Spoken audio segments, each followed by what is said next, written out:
નમસ્કાર વિદ્યાર્થી મિત્રો, મારી યુટ્યુબની કેડીકે ચેનલ પર આપ સૌનું હાર્દિક સ્વાગત કરું છું. હું કિરીટભાઈ કટારિયા રામકબીર હાઈસ્કૂલના ઉચ્ચતર માધ્યમિક વિભાગમાં ફરજ બજાવું છું. હું આજે તમને ધોરણ 12ના તત્વજ્ઞાનનું 8મું પ્રકરણ ધર્મનો અર્થ અને ધાર્મિક જીવન ભણાવવા જઈ રહ્યો છું. તો સૌથી પહેલાં મિત્રો, આપણે આ પ્રકરણનું જે શીર્ષક છે ધર્મનો અર્થ અને ધાર્મિક જીવન એ સમજવું જરૂરી છે. તો ધર્મ, સૌથી પહેલાં તો ધર્મ એ શું છે? ધર્મ એક એવી બાબત છે કે એક વ્યક્તિને બીજી વ્યક્તિ સાથે જોડે છે અને એ જ એક વ્યક્તિ બીજી વ્યક્તિ સાથે જોડાય અને એક સમાજ બને છે.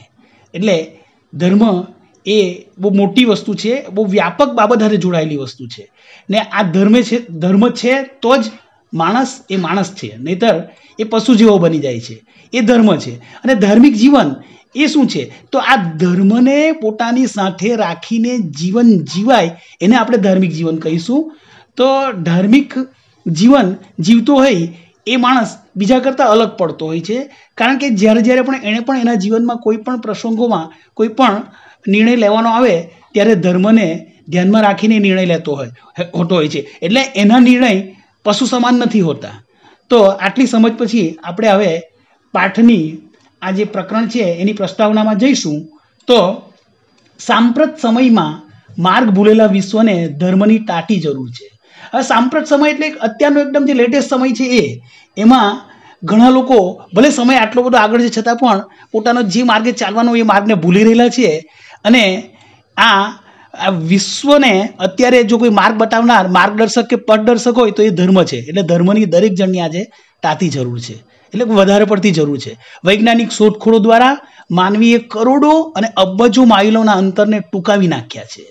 એટલે આ જે વૈજ્ઞાનિક શોધખોળો થઈ એને કારણે એટલે એક મનુષ્યને બીજા મનુષ્ય સાથે જ્યારે મળવાનું હોય ત્યારે ઘણા દૂર હોય છે. પહેલાંના જમાનાની અંદરમાં તો કેટલા દૂર જવા માટે કંઈ બળદગાડાનો ઉપયોગ કરતા, ફલાણી વસ્તુનો ઉપયોગ કરતા, અને એ રીતના એકબીજાને મળવાનું લગભગ વચ્ચે બહુ સમયગાળો થઈ જતો. પણ આજે તો એટલી બધી શોધખોળો વિજ્ઞાને કરી છે એટલે એક મનુષ્ય બીજા મનુષ્યથી નજીક આવ્યો છે. આજે કોઈ બહારના દેશમાં રહેતો વ્યક્તિ હોય અને કોઈ આપણા દેશમાં રહેતો એ બેને પણ વાત કરવી હોય તો તરત જ વાત કરી શકાય છે. એકબીજાને ફોટા પણ શેર કરી શકીએ છીએ. તો અંતરને ટૂંકાવી નાખ્યું છે, પરંતુ માનવી પોતાની જાતને વધારે ને વધારે દૂર થતો જાય છે. એટલે માનવી આ અંતર ઘટાડ્યું એ શોધને કારણે આવું બધું બન્યું. પણ એને કારણે મનુષ્ય એ બીજા બધામાં રચ્યો પચ્યો થઈ ગયો અને પોતાની જાતથી જાણે દૂર થતો હોય ને એવું લાગે છે. ટીવી, મોબાઈલ, ઇન્ટરનેટ વગેરેની સુખ અને સગવડો ભોગવતો માનવી અંતરની સાચી શાંતિ ગુમાવી બેઠો છે. એટલે ખરેખર તો આપણા જીવનની અંદરમાં અંતરની જે વસ્તુ છે એ સત્ય વસ્તુ છે. તેને બદલે એ અંતરની આપણી અંદરની જે વસ્તુ છે, જે આધ્યાત્મિક વસ્તુ છે એ છોડીને એ વ્યક્તિ શું કરે છે? બહારનું જે આપણા શરીરને લાગે વળગે એવું, એટલે આપણે 5 જ્ઞાન ઇન્દ્રિયોને લાગે વળગે એવા ભૌતિક સુખ તરફ દોડી રહ્યો છે. કારણ કે આ ટીવી, મોબાઈલ, ઇન્ટરનેટ આ દરેક વસ્તુ શું છે? આવા બધા ભૌતિક સુખ સગવડોના સાધનો છે ને. જે ખરેખર છે ને એનો જે આનંદ મળે ને એ પર્યાપ્ત હોતો નથી, એની મર્યાદા હોય છે. જ્યારે અંતરની સાચી શાંતિ હોય એનાથી જે આનંદ મળે એ પૂર્ણ હોય છે.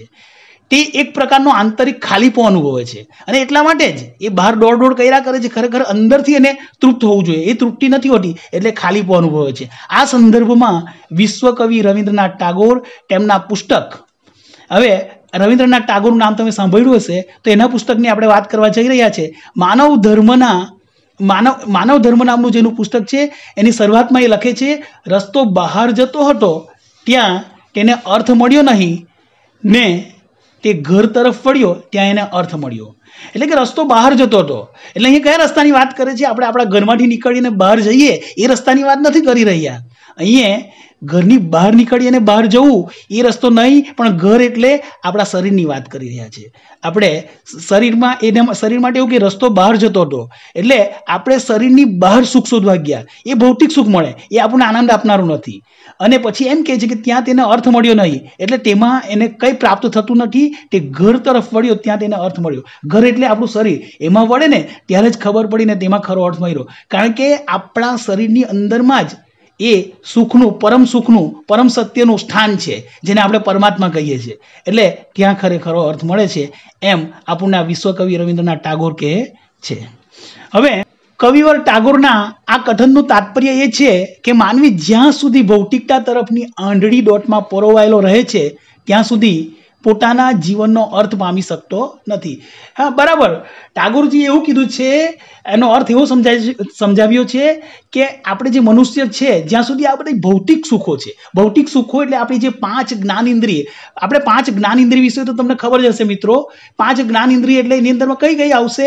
તો આપણી આ આંખની ઇન્દ્રિય, આપણે એને નેત્રેન્દ્રિય કહીએ, ત્યાર પછી કર્ણેન્દ્રિય કહીએ, ત્યાર પછી આપણે ઘ્રાણેન્દ્રિય કહીએ, રસનેન્દ્રિય, સ્પર્શેન્દ્રિય. આ 5 ઇન્દ્રિયોને લાગે વળગે એવા સુખ તરફ આપણે દોડતા હોઈએ ને એમાં ખોવાયા હોઈએ તો એ ભૌતિક છે, તો એમાં જ આપણે પરોવાયેલા રહીએ છીએ. ત્યાં સુધી પોતાના જીવનનો અર્થ પામી શકતો નથી. અને એ રીતના જો બહારને બહાર આપણે ભૌતિક સુખ માટે દોડતા રહીએ તો આપણા જીવનનો જે ખરો અર્થ છે, જેને માટે આપણે આ પૃથ્વી પર આવ્યા છીએ, એ પામી શકતા નથી. માનવી જ્યારે પોતાના અંતરમાં પ્રવેશે છે ત્યારે તેને જીવનના સાચા અર્થની પ્રાપ્તિ થાય છે. એટલે અંતરમાં, આપણા અંતરની અંદરમાં પણ એક અવાજ છે, એની અંદરમાં પણ કંઈક કહે છે આપણને. જો એ અવાજ સાંભળીને આપણે એની અંદરમાં પરોવાઈએ તો જ સાચા અર્થમાં જે વસ્તુ માટે આપણે આ પૃથ્વી પર આવ્યા છીએ એ વસ્તુ આપણને પ્રાપ્ત થાય છે. અને એ આપણું જે કંઈક આપણે ઉપરવાળા સાથે જે કોલ કર્યો છે એ પણ પૂરો થાય છે. આ સંદર્ભમાં ધર્મની સમજૂતી આપતા ડૉક્ટર સર્વપલ્લી રાધાકૃષ્ણન લખે છે. હવે આ સર્વપલ્લી રાધાકૃષ્ણન, જેના માટે આપણે શિક્ષક દિન ઉજવીએ છીએ, તો એ પણ કંઈક આ બાબતમાં કહે છે કે ધર્મ એ નિયમ કે કોઈ વહેમ નથી. આ ધર્મ એ કોઈ નિયમ, બસ પેલો રાજા રજવાડાની અંદરમાં એક નિયમ બનાવી દે તે પ્રમાણે કંઈ નિયમ બનાવી દીધો નથી કે જેને જોર જબરદસ્તીથી આપણે તેનું પાલન કરવું પડે. ને વહેમ પણ નથી. બધી અંધશ્રદ્ધા અને વહેમ તો આપણે જાણીએ જ છીએ, તો એ પણ નથી. સ્વાર્થી ધર્મગુરુએ મનુષ્યની અજ્ઞાનતાનો ગેરલાભ ઉઠાવવા. તો અહીંયા સ્વાર્થી ધર્મગુરુઓ જે છે, ઘણા ધર્મગુરુઓ ખરેખર ગુરુઓ નથી, ખાલી સ્વાર્થ ખાતર ડટિંગ કરનારા પેલા બાવાઓ જેવા હોય છે, જે મનુષ્યની અજ્ઞાનતાનો ગેરલાભ, આ ગેરલાભ શબ્દ અહીંયા મિત્રો ખોટો છપાયેલો છે, ખરેખર લાભ શબ્દ આવશે. તો એનો લાભ ઉઠાવવા માટે તેમને ઘેનમાં નાખવા યજુલું અફીણ પણ નથી. હવે અફીણ એ પણ એક વસ્તુ છે ને, ઘેનમાં નાખે છે આપણને. તો અફીણ એ પણ એક જાતની લટ પડી ગઈ તો માણસ એમાં છે ને પોતાની જિંદગી ફના કરી દે છે, તો એ વસ્તુ છે. એટલે આ પેલા સ્વાર્થી ધર્મગુરુ દ્વારા આપણને ઘેનમાં નાખવા યોજેલું અફીણ પણ નથી કે કોઈ સત્તાધીશોનો કાયદો પણ નથી. એટલે કોઈ સત્તાધારી લોકો જે કંઈ કાયદો બનાવે તેને સામાન્ય મનુષ્યએ માનવું પડે, તો એવો સત્તાધીશોનો કાયદો પણ આ ધર્મ નથી, પરંતુ મનુષ્યને સાચા માનવ તરીકે જીવન જીવવાની સૂઝ આપનાર એક અંતરની, આપણી અંદરની દ્રષ્ટિ છે. તો આપણે ધર્મનો અર્થ, તો ધર્મ, સંપ્રદાય, મજહબ, રિલિજિયન વગેરે શબ્દો સામાન્યતઃ સમાન અર્થમાં એકબીજાના પર્યાય તરીકે વપરાય છે. તો આપણે મિત્રો આ દરેક શબ્દ જે વાંચ્યા એ એમ જોવા જાઓ, તમે ઉપર છેલ્લી દ્રષ્ટિએ જોશો તો બધા સમાનાર્થી એવું લાગશે તમને, એટલે કે એક જ અર્થ ધરાવતા છે એવું લાગે. પરંતુ સૂક્ષ્મ વિચાર કરતા, એટલે તમે એકદમ ડિટેલમાં જાઓ અને અતિ સૂક્ષ્મ વિચાર કરશો તો તમને ખબર પડશે કે દરેક શબ્દનો અમુક ચોક્કસ અને વિશિષ્ટ અર્થ છે. આ વિવિધ શબ્દોમાંથી વ્યાપક અને સર્વગ્રાહી અર્થ ધરાવનાર શબ્દ ધર્મ છે. બરાબર છે મિત્રો? એટલે અહીં એવું કહેવા માંગે કે આ દરેક શબ્દ ભલે તમને સમાનાર્થી લાગે છે, સરખા જ લાગે છે, પણ બધાનો જુદા જુદા પ્રકારનો વિશિષ્ટ એક અર્થ છે, જુદો જ અર્થ છે, બીજાથી જુદો પડે એ રીતનો અર્થ છે. તો આ વિવિધ શબ્દોમાંથી વ્યાપક એટલે બધાના મગજ પર બેસે એવો વ્યાપક, સર્વવ્યાપી અને સર્વગ્રાહી અર્થ એ ધર્મ છે. એટલે આપણે અહીંયા ધર્મને પકડવાનો છે ને એમાં આપણે ધર્મનો અર્થ સમજી રહ્યા છે. તો ધર્મ શબ્દની આપણે વ્યુત્પત્તિ વિશે વાત કરીશું. તો ધર્મ શબ્દ સંસ્કૃત ભાષાના આ ધ્રુવ ધાતુ પરથી ઉતરી આવ્યો છે. કયો ધાતુ? ધ્રુવ ધાતુ. તો ધ્રુવ ધાતુ, તો એના માટે સંસ્કૃતમાં કહેવાય ધાર્યતિ ઇતિ ધર્મ. ધાર્યતિ ઇતિ ધર્મ. તો આ ધાર્યતિ શબ્દનો ઉપયોગ કરીને એની વ્યાખ્યા સંસ્કૃતમાં બનેલી છે. તો ધ્રુવ એટલે ધારણ કરવું. ધ્રુવ એટલે શું મિત્રો? ધારણ કરવું, ટકાવી રાખવું. બીજો અર્થ શું થાય એનો? ટકાવી રાખવું. તો આ સંદર્ભમાં ધર્મ એ જીવ અને જગતને ધારણ કરનાર અને ટકાવનાર તત્વ છે. જો ઘણી મોટી વાત કરી છે. ધર્મ શું કરે છે? જીવ અને જગત. હવે આપણે શરીરરૂપી છે એ જીવ છે, એટલે જીવ એ ચૈતન્ય રૂપ છે અને જગત એ જળ છે. તો આ ચૈતન્ય અને જળ આ બેની વચ્ચે સેતુ રચે છે ધર્મ. આ બેની વચ્ચે સેતુ રચે છે, આ બેવને જોડે છે એવું ધારણ કરનાર અને ટકાવનાર તત્વ છે. તો આ સમજ માટે મહર્ષિ વેદવ્યાસે કીધું છે. જે કોણ છે? મહર્ષિ વેદવ્યાસ મહાભારતકાર છે, જેણે મહાભારતની રચના કરી છે. તો આ વ્યાસજી શું કહે છે? જે તત્વ નિયમ કે સિદ્ધાંત સમાજને અને સમાજથી ઉપર જઈને વ્યક્તિને અને ત્યાંથી પણ આગળ જઈને સમસ્ત જડ ચેતન જગતને ધારણ કરે છે. શું કીધું? જે તત્વ કે નિયમ, તત્વ અથવા નિયમ કે પછી સિદ્ધાંત સમાજને વ્યક્તિને, જો સમાજ એ મોટું વર્તુળ છે, વ્યક્તિ એ નાનું વર્તુળ છે, તો વ્યક્તિ સમાજ અને સમસ્ત જળ અને ચેતન જગતને ધારણ કરે છે, ટકાવી રાખે છે. કોણ ધારણ કરે અને ટકાવી રાખે? ધર્મ.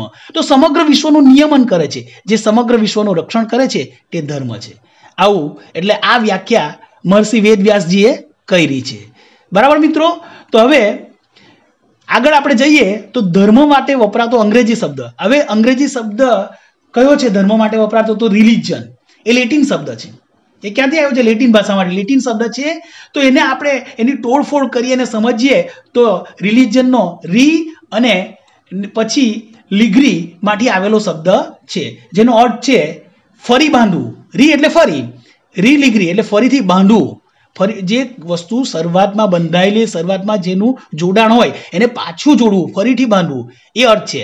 અને અનુલક્ષીને એટલે આને ધ્યાનમાં રાખીને ડોક્ટર સર્વપલ્લી રાધાકૃષ્ણનનું કહેવું છે કે ધર્મનો શબ્દાર્થ જ સૂચવે છે કે ધર્મ એ માનવ સમાજની વ્યવસ્થાને સુદૃઢ બનાવનારું, માનવ સમાજની વ્યવસ્થાને સુદૃઢ બનાવનારું અને માનવ સમાજની એકતાને જાળવી રાખનારું પરિબળ છે. જો સર્વપલ્લી રાધાકૃષ્ણન શું કહે છે? આ ધર્મ માટે બહુ મોટી વાત કરી છે એણે, કે ધર્મનો શબ્દાર્થ શું સૂચવે છે? કે ધર્મ એ આખો માનવ સમાજ છે, એ માનવ સમાજની વ્યવસ્થા એ કઈ જેવી તેવી વાત નથી, તેને સુદૃઢ બનાવનારું એટલે એકદમ સારી રીતે ચાલનારું બનાવનારું. અને માનવ સમાજ છે, માનવ સમાજની અંદરમાં તો ઘણા બધા સમાજ રેલા છે. બરાબર? એ આપણે જાતિની દ્રષ્ટિએ જોઈએ તો ઘણા સમાજ છે, વિસ્તારની દ્રષ્ટિએ જોઈએ તો પણ આ ભારતીય સમાજ, આ યુરોપિયન સમાજ, એ રીતના ઘણા બધા સમાજો છે. તો બધાને એકતામાં જાળવી રાખનારું જો કોઈ પરિબળ હોય તો એ ધર્મ છે. આમ સર્વપલ્લી રાધાકૃષ્ણન કહે છે. આમ ધર્મ એ વ્યક્તિ, અને વ્યક્તિથી આગળ જઈએ તો સમાજ, સમાજથી આગળ જઈએ તો રાષ્ટ્ર અને સમગ્ર જીવનને ધારણ કરનાર શક્તિ છે. હવે જગતના બધા જ ધર્મોમાં, હવે આપણે મિત્રો આગળ જોઈએ તો શું કહે છે? જગતના બધા જ ધર્મોમાં, જો એક ધર્મ નહીં, જગતના જેટલા પણ ધર્મ છે એના પેટા વિભાગો છે, એટલે કે બીજા બધા સંપ્રદાયો છે, એની પણ વાત કરીએ તો આ બધા જ ધર્મોમાં સદાચારને અનુસરવાનો, સદાચારને અનુસરવાનો, સદાચાર, સદ વત્તા આચાર એટલે સદ એટલે કે સારું આચરણ હોય તેને અનુસરવાનું, જે સારું આચરણ જીવનમાં હોય એને અનુસરવું. અને દુરાચરણ એટલે કે દૂર, એટલે કે દુષ્ટ લોકો જે આચરણ કરે એ દુરાચરણ, તેનાથી દૂર રહેવાનો ઉપદેશ મળે છે. જો બધા ધર્મની અંદર જોયું સામ્યતા છે. જે સારું આચરણ હોય તેને અનુસરવાનું કહે છે, અને દુષ્ટ લંપટજનો દ્વારા જે આચરણ થાય એનાથી દૂર રહેવાનો ઉપદેશ આપે છે. તો ધર્મના આ ઉપદેશ અંગેનો સુવર્ણ નિયમ એ છે, જો સાંભળવા જેવી અને જાણવા જેવી અને નોંધવા જેવી બાબત છે મિત્રો, કે ધર્મના આ ઉપદેશ અંગેનો સુવર્ણ નિયમ એ છે કે આ સુવર્ણ નિયમ છે, પરીક્ષા માટે બહુ મહત્વનો છે, નોંધવા જેવું છે. શું સુવર્ણ નિયમ છે? જોજો, બીજા લોકો પાસેથી જેવા વર્તનની તમે અપેક્ષા રાખો છો તેવું વર્તન તમે બીજા લોકો સાથે રાખો. ખ્યાલ આવ્યો તમને? ડબલ કોમામાં મૂકવા જેવી બાબત છે કે બીજા લોકો પાસેથી જેવા વર્તનની તમે અપેક્ષા રાખો છો તેવું વર્તન તમે બીજા લોકો સાથે રાખો. કેટલાક ચિંતકો ધર્મને સત્યનું અનુશીલન એટલે કે સત્યનું અનુશીલન એટલે સત્યનું અનુસરણ કરવું, તે કે નિયમ એટલે બનાવેલો નિયમ તરીકે ઘટાડે છે. એટલે એ થોડુંક ઉણપ જેવું છે એમ, એ ઘટાડે. શું? સત્યનું અનુશીલન. ધર્મ એટલે શું? એમ કેટલાક ચિંતકો ધર્મ માટે એવું કહે કે એક સત્યનું અનુશીલન છે. એટલું નથી, એનાથી પણ મોટી વાત છે, વ્યાપક છે, નિયમ છે, એ એટલું પણ મટી નથી જતું. એટલે એ અર્થ છે ને હજુ ઓછો છે, એના માટે શબ્દ ખૂટે છે એમ. પણ આચાર્ય આનંદશંકર ધ્રુવ, આપણા ગુજરાતી સાહિત્યના બહુ ઊંચા ગજાના કવિ અને લેખક આનંદશંકર ધ્રુવ શું કહે છે? તેમના આપણો ધર્મ પુસ્તકમાં એ લખે છે. આનંદશંકર ધ્રુવ એમના આપણો ધર્મ એ પુસ્તકમાં એવું કહે છે કે સમગ્ર જગતના સત્ય સ્વરૂપને સમગ્ર આત્માથી અનુકૂળ થવું એનું નામ જ ધર્મ. શું કહે છે? સમગ્ર જગતના સત્ય સ્વરૂપને. હવે સમગ્ર જગતનું સત્ય સ્વરૂપ શું છે? હવે આપણે તો વિદ્યાર્થી છીએ, આપણી સમજ થોડી ઓછી હોય છે, એટલે માટે આ સમજવું જરા અઘરું રહે. પણ સાધુ સંતોની વાતોમાં આપણે જાણતા જ હોતા હોઈએ છીએ કે સમગ્ર જગતના સત્ય સ્વરૂપને હવે સમગ્ર જગતનું સત્ય સ્વરૂપ શું છે? તો પરમપિતા પરમાત્મા. તો એના સમગ્ર આત્માથી અનુકૂળ થવું એનું નામ જ ધર્મ. બસ. તો આ સત્ય સ્વરૂપ છે એને આપણે પૂરા આત્માથી, કોઈ આપણને પરાણે એની અંદર જોડે એ વસ્તુ નહીં, આપણે આપણા આત્માથી એમાં અનુકૂળ, એટલે એની સાથે અનુકૂળ સાધીને એનું પાલન કરીએ, એનું નામ જ તો ધર્મ છે. ખ્યાલ આવ્યો મિત્રો? તો ધર્મ એ આત્માની કોઈ એક જ વૃત્તિ કે ખંડ નથી. બરાબર? ધર્મ એ આત્માની કોઈ એક જ વૃત્તિ કે ખંડ નથી. એટલે ધર્મ એક નાનલી બાબત નથી, એક ખંડમાં, એક નાના અમથા ખંડમાં વેચાઈ નથી જતો. આત્માનો પૂરેપૂરો વિભાગ છે, પણ સમસ્ત આત્મામાં વ્યાપેલો છે. કીધું ને, જો મિત્રો, સમસ્ત આત્મામાં, એટલે આખા આત્મામાં વ્યાપેલી વસ્તુ એ ધર્મ છે. તો ધર્મ મનુષ્યને સહજ સ્વાભાવિક છે. એટલે ધર્મની અંદરમાં કેવું છે? મનુષ્ય એનું એટલે પેલું શિષ્ટાચાર પૂર્વક કે બહુ જોર જબરદસ્તીથી પાલન કરવું એવું નથી. એ તો સહજ અને સ્વાભાવિક છે. આપોઆપ મનુષ્ય જો સારા માર્ગે ચાલે તો એને પ્રાપ્ત થતો જ હોય છે. તેમ ધર્મનો આવિર્ભાવ પણ એનામાં સ્વભાવ થકી થાય છે. એટલે ધર્મનો આવિર્ભાવ એટલે કે આપણા અંદરમાં એનું આગમન પણ એના સ્વભાવ થકી થાય છે. એટલે એને આગમન કરવા માટે આપણે પરાણે કંઈ કરવું પડતું નથી. હવે ત્યાર પછી આગળ પંડિત સુખલાલજી અનુસાર, પંડિત સુખલાલજી એમ કહે છે, ધર્મ એટલે સત્યની તાલાવેલી. સરસ મજાની વાત કરી છે મિત્રો. ધર્મ એ શું છે? તો સત્યની તાલાવેલી. એટલે સત્ય માટે ખાલી સત્યનો ભાવ રાખવો એ નહીં, એક પ્રકારની તાલાવેલી, એકદમ અંદર ઉતરવા માટે જાણે તત્પર થવું, તન્મય થઈ જવું પડે ને તેવી બાબત. અને વિવેકી સંભાવ, અને સાથે સાથે કીધું કે વિવેકી સમભાવ. એટલે સંભાવ તો ખરો, વિવેકી સંભાવ એટલે દાખલા તરીકે હું હોઉં અને હું મારો દીકરો હોય તો બે, તો સંભાવ, હું મારા દીકરા પ્રત્યે એક વધારે પડતો ભાવ રાખું, એ સંભાવ નહીં કહેવાય. પણ બધા પ્રત્યે સરખો ભાવ રાખે ને તો એ સંભાવ કહેવાય. તો એ વસ્તુ એટલે અહીંયા હું કીધું છે સુખલાલજીએ કે ધર્મ એટલે સત્યની તાલાવેલી અને વિવેકી સંભાવ, તેમજ એ બે તત્વોની દોરવણી નીચે ઘડાતો જીવન વ્યવહાર. અને આ બે તત્વો એટલે કે તાલાવેલી અને વિવેકી સંભાવ, આ બે તત્વોની દોરવણી, એ બેની દોરવણી કરીને આપણે જીવનમાં ચાલીએ ને, તો એને નીચે આપણો ઘડાતો જે જીવન વ્યવહાર છે ને એ ધર્મ છે. તો આ બાબત એમણે કીધી છે. પાશ્ચાત્ય, હવે આપણે આગળ જઈએ તો પાશ્ચાત્ય ધર્મ મીમાંસક. જો ભાઈ ધર્મ વિશે છે ને આપણા જે પાશ્ચાત્ય તત્વચિંતકો છે એમણે ઘણી બધી બાબતો કીધી છે. તો આપણે જોઈએ, આ એક પાશ્ચાત્ય ધર્મ મીમાંસક છે એડવર્ડ. એ ધર્મને સમજાવતા શું કહે છે? તો ધર્મ એ માત્ર માન્યતાનો વિષય નથી. આ તો ઘણી વાર કહેવાય ગયું. આપણા જે ભારતીય તત્વચિંતકોએ પણ વાત કરી છે, ધર્મ એ માત્ર માન્યતા શબ્દ આગળ પણ આપણે જોઈ ગયા મિત્રો. તો માન્યતા કોને કહેવાય? માન્યતા એની અંદરમાં સત્ય હોતું નથી. માન્યતા, બરાબર? દાખલા તરીકે આપણે જૂના જમાનામાં નહીં કે ભાઈ આ ગામની અંદરમાં, ગામના પાદર પર એક પીપળો છે, ત્યાં નહીં જવાનું, રાતના એમ કે 11 વાગે એમાં ભૂત નીકળતો છે, તો એ માન્યતા કહેવાય. એટલે માન્યતાની અંદરમાં કોઈ સત્ય વસ્તુ હોતી નથી. એટલે ધર્મ એ માત્ર માન્યતાનો વિષય નથી, બધા મૂલ્યોના અધિષ્ઠાન રૂપ અલૌકિક તત્વ છે. સરસ. બધા મૂલ્યોના અધિષ્ઠાન રૂપ એટલે જેટલા પણ આપણા જીવનના ઉચ્ચ મૂલ્યો છે એના અધિષ્ઠાન રૂપ એટલે કે એના પર એકદમ ઉચ્ચતા પર બિરાજમાન થાય એવી અલૌકિકનો અર્થ શું થાય? સ્વર્ગીય કે દિવ્ય. અલૌકિક એટલે કે સ્વર્ગીય કે દિવ્ય તત્વ છે. આ એક સામાન્ય તત્વ નથી. અલૌકિક એટલે લોકો દ્વારા ની પ્રાપ્ત કરાય ને એવું, એને સ્વર્ગીય કે દિવ્ય કહેવાય, એવું તત્વ એ ધર્મ છે. એટલે આ એડવર્ડ પણ ઘણી સરસ વાત કરી છે. ધર્મને બહુ ઉચ્ચ સ્થાન પર મૂક્યું છે, એને અલૌકિક તત્વ કીધું છે. તેને એમ માનીને બેસી રહેવાનું અહીં શક્ય જ નથી. પૂજા તત્વની સાથે લાગણીગત સંબંધ બાંધીને સેવાભાવના કર્મો દ્વારા પ્રસન્ન કરીને, શું કીધું? પૂજા અને આ તત્વની સાથે લાગણીગત સંબંધ બાંધીને, એટલે લાગણી ભર્યા સંબંધો બાંધીને અને સેવાભાવના કર્મો દ્વારા પ્રસન્ન કરીને અને સેવાભાવ કરીને, અને આ એક પ્રકારના સારા કર્મો છે એના દ્વારા પ્રસન્ન કરીને પોતાના સમગ્ર જીવનમાં આ અલૌકિક તત્વ સાથેની એકતા, આ અલૌકિક તત્વ એટલે આ ધર્મની જ વાત કરે છે, આપણે આગળ સમજી ગયા. તો આ અલૌકિક તત્વ સાથેની એકતા અને સંવાદિતતા સ્થાપવામાં ધર્મનું હાર્દ સમાયેલું છે. તો આ અલૌકિક તત્વ સાથેની એકતા એટલે આપણે એની સાથે એક્ય સાધવાનું છે. એટલે આ ધર્મ સાથે આપણે એક્યતા હૃદયથી સાધવાની છે. અને સંવાદિતતા એટલે આપણે એકબીજા સાથે વાતો કરીએ અને બહુ સરસ રીતે વાતો થતી ને એને સંવાદિતતા કહેવાય. તો એ સ્થાપવું એ ધર્મનું હાર્ડ છે, એટલે ધર્મનો મુખ્ય એઇમ છે. આ દૃષ્ટિએ ધર્મ વ્યક્તિના જીવનના કોઈ એકાદ પાસાને જ નહીં. શું કેવું છે મિત્ર, શું કીધું છે કે આ દ્રષ્ટિએ આપણે જોઈએ ધર્મ વ્યક્તિના જીવનના કોઈ એકાદ પાસાને નહીં, વ્યક્તિના જીવનના તો ઘણા બધા પાસા હોય છે, રાજકીય, સામાજિક, આર્થિક, ઘણા બધા પાસા હોય છે.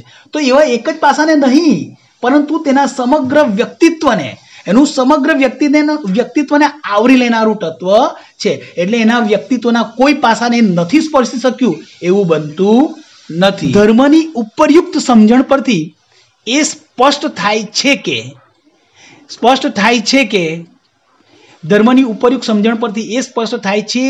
કે ધર્મ મનુષ્યને સાચા માણસ તરીકે જીવન જીવવાની સૂઝ આપનાર અંતરદૃષ્ટિ છે. શું કીધું? આ બધી સમજણ પરથી સાર એમ છે કે ધર્મ મનુષ્યને સાચા માણસ તરીકે જીવન જીવવાની સૂઝ આપનાર અંતરદ્રષ્ટિ છે.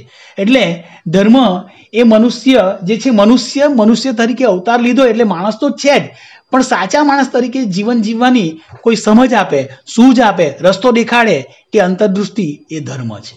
તો ધર્મ એ વ્યક્તિ, સમાજ અને સમગ્ર વિશ્વનું નિયમન કરનાર તત્વ છે. એટલે ધર્મ જ એક એવી વસ્તુ છે, એક એવી બાબત છે જે વ્યક્તિ, નાનામાં નાનું એકમ શું છે? વ્યક્તિ. ત્યાર પછી એનાથી મોટું એકમ કયું છે? તો કે સમાજ, અને તેનાથી પણ મોટામાં મોટું એકમ હોય તો સમગ્ર વિશ્વ. આ બધાનું નિયમન કરનાર જો કોઈ તત્વ હોય તો એ ધર્મ છે. ધર્મના ઊંડા અભ્યાસ દ્વારા માનવીમાં અહિંસા.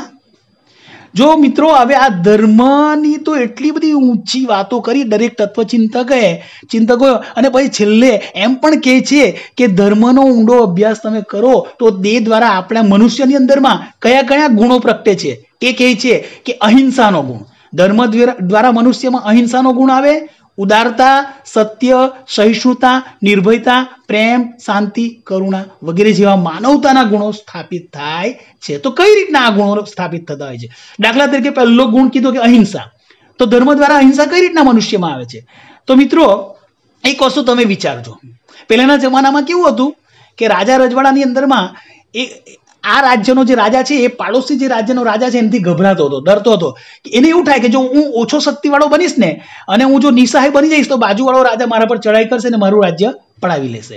પણ એટલે તે એવું થતું જ હતું, રાજા ચડાઈ કરીને પછી રાજ્ય પડાવી લેતો.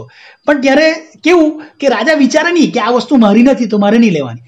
જ્યારે જો રાજા હિંસામાં ન માનતો હોય ને અહિંસામાં માનનાર હોય તો બાજુનું જે રાજ્ય છે એના રાજા ઉપર ચડાઈ કરશે નહીં. એટલે જો એ અહિંસાનું પાલન કરતો હોય ને તો મિત્રો સમજા ને, ધર્મ જો હોય તો એ અહિંસાનું પાલન કરે. કારણ કે એ જો ધાર્મિક હોય ને તો ખોટી રીતના કોઈની પૃથ્વી કે કોઈની જગ્યા કે કોઈનું રાજ્ય પડાવી લેતો નથી. તો આ રીતના અહિંસા. ત્યાર પછી ઉદારતા. તો તમે સમજશો કે ધર્મને માનતો હોય તો આ રીતના અહિંસા હોય તો આટે ઉદારતાનો ગુણનું પ્રગતિકરણ પણ થતું હોય ને સત્યનું પણ પાલન થતું હોય. અને સહિષ્ણુતા એટલે બધા પ્રત્યેનો સારો ભાવ પણ આવે.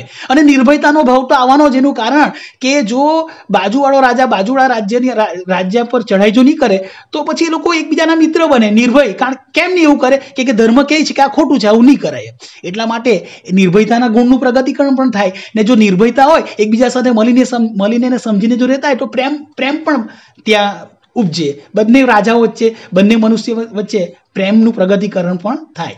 અને શાંતિપૂર્ણ જીવન જીવે એટલે શાંતિનો ગુણ પણ આવે. અને એકબીજા પર દયાભાવ પણ ઉત્પન્ન થાય એટલે કરુણાનો ભાવ પણ વિકસે. આમ બધા માનવીય ગુણો સ્થાપિત થતા હોય છે. અર્થાત ધર્મ માણસને સદાચારી બનાવે છે. એન્ડમાં જે વાત કરી, સરસ વાત કરી છે કે આ દ્વારા આવા બધા જો ગુણ પ્રગટતા હોય તો એનો અર્થ શું થયો કે ધર્મ મનુષ્યને કેવો બનાવે? સદાચારી, સારું આચરણ કરનારો બનાવે છે. આમ જીવનના વ્યવહારને સરળ બનાવવા માટે માનવના શું કીધું મિત્રો? જીવનના વ્યવહારને સરળ બનાવવા માટે. જીવનના વ્યવહાર પણ ઘણા લોકોને એકદમ કઠોર લાગતા હોય છે, એકદમ કપરા લાગતા હોય, તો એને સરળ બનાવવા માટે, માનવના પરસ્પરના સંબંધો ટકાવી રાખવા માટે. એટલે આજે તો મનુષ્યના સંબંધોની વાત તો દૂર થઈ, આજે ભાઈનો ભાઈ સાથે સંબંધ રહેતો નથી. એટલે હું એમ કહું છું કે આ માનવના પરસ્પરના સંબંધો ટકાવી રાખવા માટે પણ અને સમાજમાં શાંતિ, નીતિ અને સદાચારનું સામ્રાજ્ય સ્થાપવા માટે પણ ધર્મની વ્યાપક સૂઝ આવશ્યક છે. અને આ બધું છે એટલા માટે જ બહુ મોટી વાત, બહુ સરસ મજાની વાત કીધી જે નોંધવા જેવી છે. આથી જ એવું કહેવાય છે કે ધર્મ એ જીવન પંથ ઉજાડનાર પ્રદીપ છે. શું કીધું છે? આથી ધર્મ એ જીવન પંથ ઉજાડનાર પ્રદીપ છે. એટલે કે જીવન પંથ એટલે આપણા જીવન જીવવાનો જે માર્ગ છે, પથ એટલે માર્ગ. તો ધર્મ એ આપણા જીવનના માર્ગને ઉજાડનાર એટલે કે એની સફાઈ કરનાર, એને પેલું શું કે પ્રકાશમય કરનાર. પ્રદીપ એટલે પ્રજ્વલિત થયેલો દીવો છે. દીપ એટલે દીવો, પ્રજ્વલિત થયેલો દીવો છે. તો મિત્રો, હું આશા રાખું છું કે તમને મારો આ વિડીયો ગમ્યો હશે. જો ગમ્યો હોય તો લાઈક કરજો, વધુમાં વધુ શેર કરજો અને સબસ્ક્રાઇબ કરવાનું ભૂલશો નહીં. હવે બીજા વિડીયોમાં મળીશું. સ્વસ્થ રહો, તંદુરસ્ત રહો.